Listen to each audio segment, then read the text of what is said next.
আসসালামু আলাইকুম রহমতুল্লাহি বারাকাতুহু।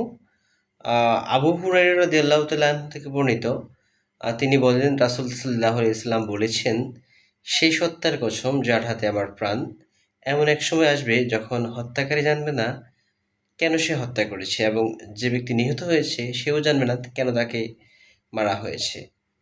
তো আসলে 19শে এপ্রিল 2025 প্রাইম এশিয়া ইউনিভার্সিটির স্টুডেন্ট ছাত্র দলের একজন সক্রিয় কর্মী মোহাম্মদ পারভেজ হোসেন ভাই নিহত হয়েছেন।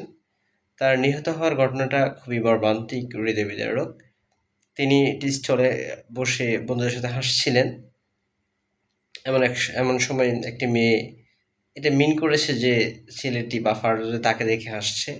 এই কারণে প্রক্টরের কাছে ক্ষমা চাওয়ার পরেও সে তার বয়ফ্রেন্ড তথা বিভিন্ন বন্ধুদেরকে নিয়ে এসে ছেলেটিকে ছুরিকাঘাত করে হত্যা করেছে।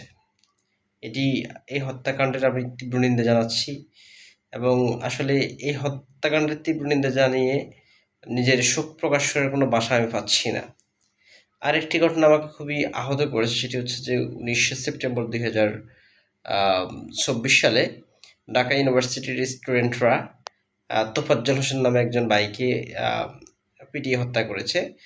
পিটিয়ে ভাত খাওয়াইছে, ভাত খাওয়ার পরে আবার পিটাই তারপর মারছে। এই ঘটনায় আমি অনেক কেঁদেছিও।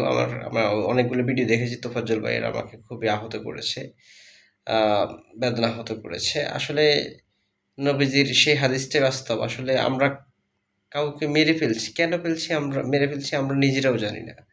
যে মারা যাচ্ছে সেও জানে না তাকে কেন মারা হয়েছে। তা আমরা সবাই সতর্ক থাকবো, আমরা যেন এই যে কাউকে কেউ নিজের মানে আপনার আহ, ক্ষোভের কারণে, ক্রোধের কারণে মেরে না ফেলি।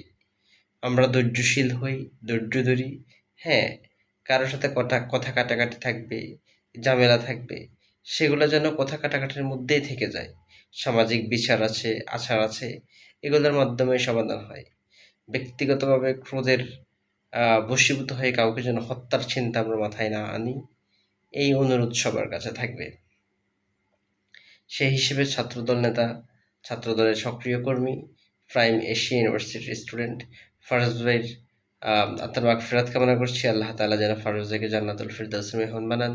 সেই সাথে বিনা বিচারে যারা যেভাবে যখন হত্যাকাণ্ডের শিকার হয়েছে, আল্লাহ তাআলা সবাইকে জান্নাতুল ফিরদাউস নসিব করুন। আল্লাহ তাআলা তাদের সকল গুনাহ খাতা মাফ করে দিন। আমরা যেন আমাদের ক্রোধকে, আমাদের ক্ষোভকে ধৈর্যে রূপান্তর করতে পারি, সে তৌফিক দান করুন। আল্লাহ তাআলা আমাদের সবাইকে ক্ষমা করুন। ওয়া মা তাওফিক ইল্লা বিল্লাহ। আসসালামু আলাইকুম ওয়া রাহমাতুল্লাহ।